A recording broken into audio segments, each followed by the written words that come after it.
Tip, Black Power, um, giving honor to the Creator, the ancestors, my queen, the lovely goddess, Queen Nzinga Sankofa, my mother, my biological family, particularly a special shout out to uh, Dr. Mr. and Mrs. Maulana Ajimaj, Brother Mark, before and after barbershop, Washington, D.C., Brother Ali, um, all the brothers and sisters that are soldiers in our movement called the Street Law Soldiers. Brother Harris Abdul, our Chief of Staff, special shout out to him. And many wishes on his recovery. And all the brothers and sisters that are in the movement towards liberation and salvation towards the black nation. What I want to talk to y'all about today is the setups that are being made in terms of these so-called revolutionary Black Power summits and forums that are created. I'll give you an example. Dr. Boyce Watkins, as well as Tariq Nasheed, who have become, in my book, commercialized through mainstream white media. Dr. Boyce Watkins, who has set up a forum, and I believe it's been more than one, where they have the same people there. Umar Johnson, David Banner, Professor Griff, Malik Zulu Shabazz, Sister Zaza Ali, and several others who are called for these forums. And it's the same exact as the same ones all the time.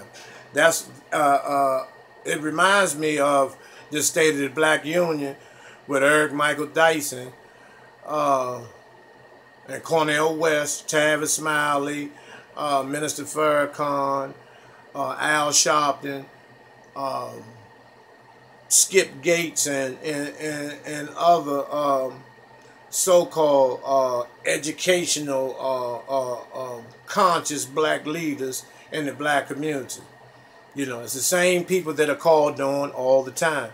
You never hear Shaka Sankofa. You never hear Sarah Sutasetti. You never hear Young Pharaoh. You never hear Red Pill. You never hear Sarnetta. You never hear a Herman Smalls. Those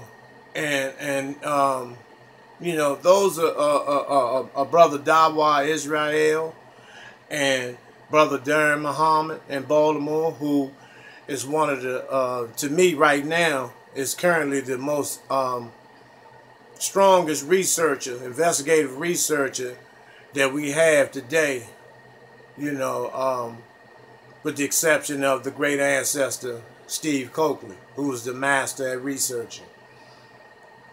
Reality Speaks with Brother Jabari, Precise Science, and an array of other brothers and sisters who are never called for these forums. And I'll tell you why. Because they cannot be controlled in terms of what they say. And these Negroes are afraid that they're going to say the things that need to be said without it being sugar-coated, without it being integrated, without it being watered down. Because I've seen some of these same so-called revolutionaries play the 50. When you're on the 125th, or when you're around black people, then it's black power. You talk all this black power. You talk all this liberation shit. And then you turn around and you see them take pictures with these so-called imposter white Jew boys. And then you hear them say that, it's only one color, it's only one race. It's not about black and white. When you get around these fucking crackers, you know. But when you're around black people, then you all in. You go all the way in when it comes to black liberation, you know. And those are the people that are called on, you know. But the people that are straight up uncompromising with this fucking devil under any conditions, under any circumstances, they are never called on. They are never called on. And you know, something has to be done about that. You know, something has to be done about that. We need to make some changes. And those who are on these panels, these particular panels or whatever, you have the opportunity to open the door and let the revolutionaries that need to come in and speak, and allow them to speak, because our people need to hear the truth. They don't need no more watered down bullshit. You know, they need to hear the truth about this fucking cracker. You know, we always, when it comes to dealing with this motherfucking devil, it's always some type of excuse. It's always somebody's angry, and you know, somebody needs to do this and you need to do that. You need to calm down and all this. But let's take a look at this shit. You know, what if your great-great-grandmother, and this is true, you know, your great-great-great-grandmother was raped, beaten, whipped.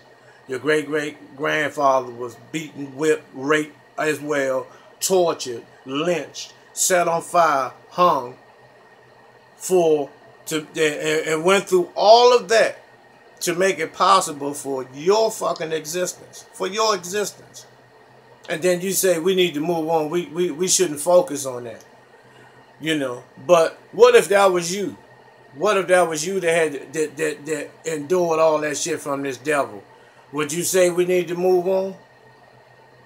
Do you say we need to move on when somebody looks like you, disrespects you in the motherfucking street? You don't say that shit then. You ready to put in motherfucking work then. You ready to go all out. But then as soon as this motherfucking cracker come, it's a whole different story. Just like you gangster motherfuckers that be faking. Y'all talk all this shit, yeah, I'm gonna ride down, I put this work in, I shot this motherfucker, I shot that motherfucker, and this and that, and you know, I'm bout it, my gangster's on 1,000, you better recognize the G in me and all this shit. And then you go to court and the judge say, are you working? Your whole goddamn vocabulary change. Yes, sir, Your Honor, I put an application at Whole Foods and all this shit. You know, straight, your coward is on a motherfucking 1,000 downtown. You know, when it comes to dealing with this motherfucking cracker. That's why we need people to stand up in these forums that's going to tell the truth without that watered down bullshit. You know, it's the same way you have the NAACP, which these niggas, these coons are still in existence. And you got Black Lives Matter, which is the modern day NAACP, where both are ran by fucking white so-called imposter Jews, Arthur Spengler for the NAACP, and the LGBT community, the white faggots and lesbians of the LGBT community, funds and operates the day-by-day operations of the Black Lives Matters. Of course, they're going to have some coons, you know, that holds the banner and that will hold hands with these motherfucking crackers, you know, but they're not running shit. You know, it's the same way with the NAACP, where Gay Hoover would use the NAACP, got a white so-called imposter Jew, Arthur Spengler, to head the organization, and they had two coons out front, W.B. Du Bois and Booker T. Washington. And the purpose of the NAACP was to bring down the UNIA with Marcus Garvey. You know, the purpose of Black Lives Matter is to dilute and extinguish the revolutionary spirit in the black community. It's the same shit. It's the same shit. Same pot of soup. It's just been heated up again. You know, but when you got TV shows like the Yard's Real Hour, Road to Recovery in D.C., You know, street law soldiers. You know, when Black Power cartel. You know, when you got organizations and movements and television shows and things of that nature, because Brother Dawa and Brother Sarah Sugasetti have visited Washington, D.C. and came out their own pockets and paid their own airfare to get here, and have came on the streets of D.C. and have physically helped the street law soldiers and assisted them into feeding and clothing the homeless and the downtrodden in Washington, D.C. You know, but you never heard about that, because those things are blocked out, because they're talking about in the media how many scholars, how many degrees that you got, and that you don't qualify to be on these forums because you're not a motherfucking alpha. You ain't taking no pledge. You ain't run across campus naked and all this shit and eating out dog food bowls to pledge. You know what I'm saying? So you don't qualify. You know, because you don't have a degree from the university. You know, but personally, I got a degree from the universe, not the university, the universe. So whose range of knowledge spreads much broader? You got 1 degree, it's 360 degrees in a circle. You know, because you rub shoulders and sit and break bread with these Abraham Foxman and the motherfucking ADL and all these motherfucking Jews and Bill Gates and all these goddamn devils that run Planned Parenthood and McDonald's and Wendy's and all this shit. Because even BET is the same way, and MTV. They're two of the largest they're two of the largest supporters and investors in the prison system. BET, Black Ignorant Television. If you switch the letters around, it says EBT. If you don't know what EBT is, that's the organization that supplies food. That's the food stamp program. So it's nothing out. You know, we have to be able to stand up and see this, and these scholars know that. That's why you have coon televisions. Motherfuckers got coonitis, and they watch Power and Empire and all this bullshit. You know, and Tyler Perry and Oprah and all these motherfuckers, all these coons that are paid to keep us sedated and keep us spiritually in a motherfucking coma. You know, and especially that big horse-lipped motherfucker Steve Harvey. He's one of the biggest coons in the industry. You know, anytime a coon just makes it on Family Feud, because they ain't gonna let his black ass on. They ain't gonna let this coon nigga on Jeopardy. He can forget that. He can forget that because he hasn't read the almanac and he doesn't know white history enough. You know, he knows enough of white history to not be black.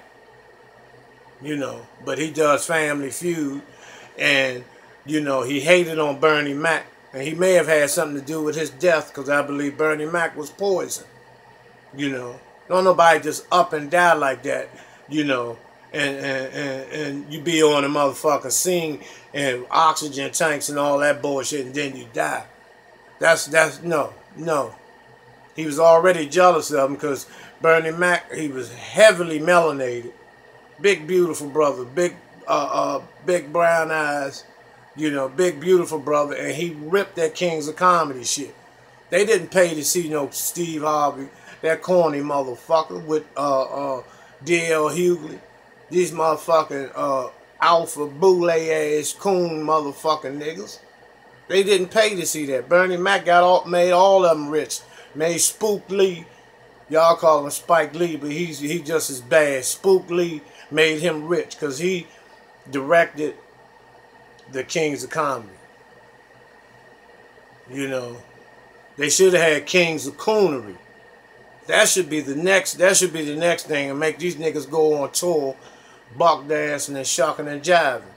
You know, just like during slavery. They would let you slave all week, beat your mother in front of you. You go in the barn and catch 3 white motherfucking dogs on your mother, and you had to accept that shit. You take that pain and frustration You don't do anything about it because Nat Turner ain't in your ass.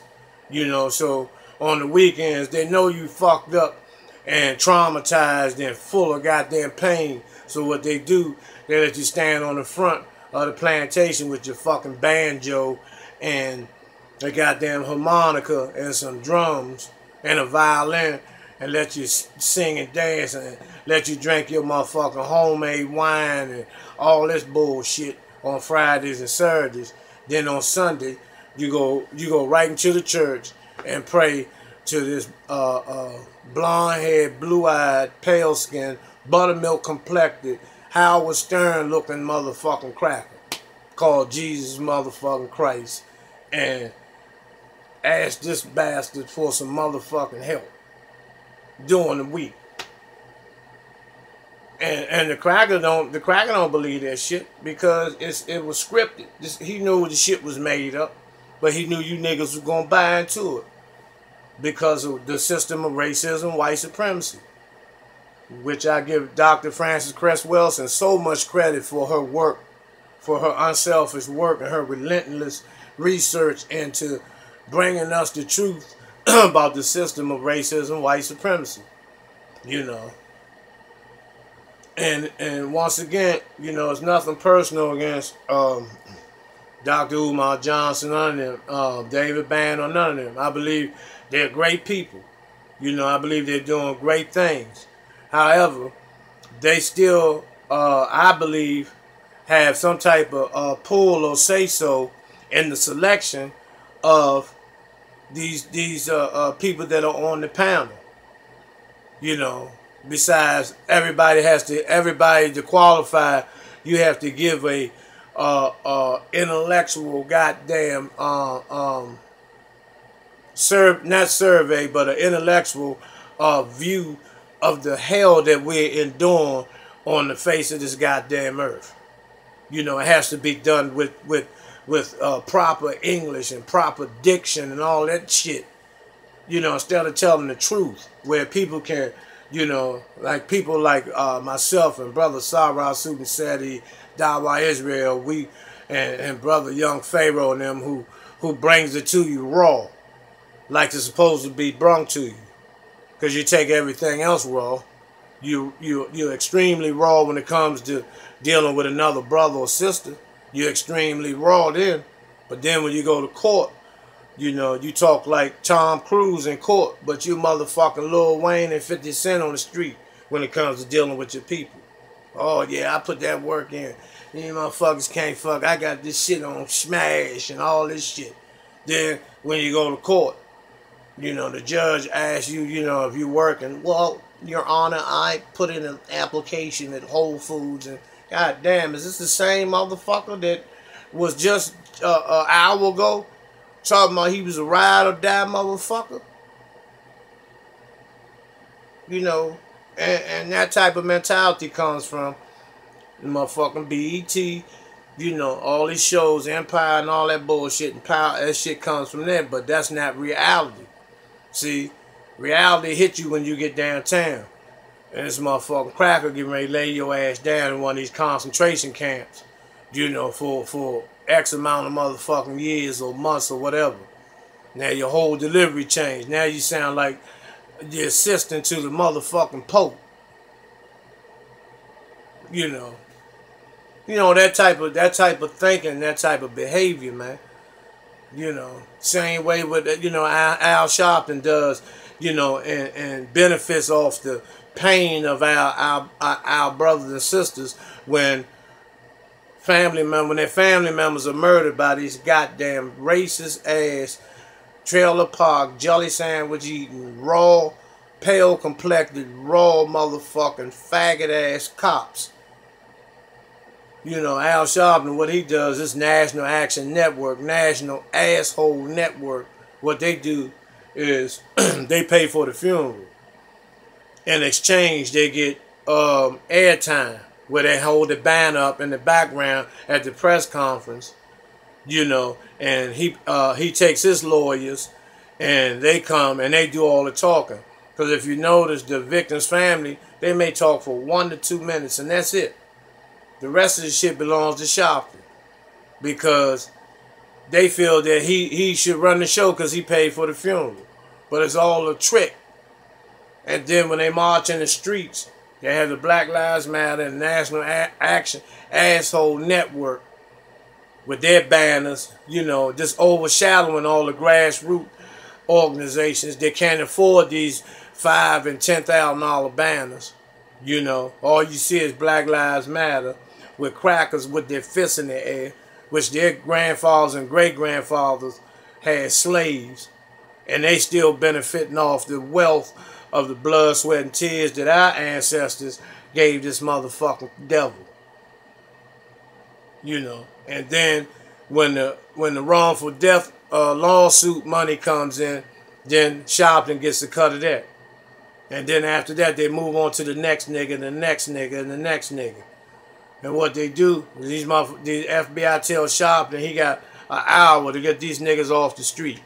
So he'll let them march up with that hollering that no justice, no peace bullshit for about an hour and a half. Then he stops them, tell them let the law prevail, and give 3 justice, no peace, and then send your ass home. And what you do, you take your pain and your frustration out on the people that look like you in the hood. You go to the liquor store and you try to drown out the motherfucking situation.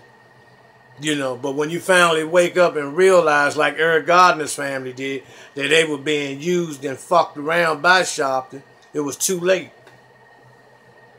It was too late. So, in closing, I'll be back with some more footage, and we're going to discuss some more things because I want to get into the murder of our black entertainers and athletes, you know, from Marcus Garvey to Prince. And we're gonna get it in. We're gonna get it in. I'm Shaka Sankofa. Black Power. Hotep. Peace.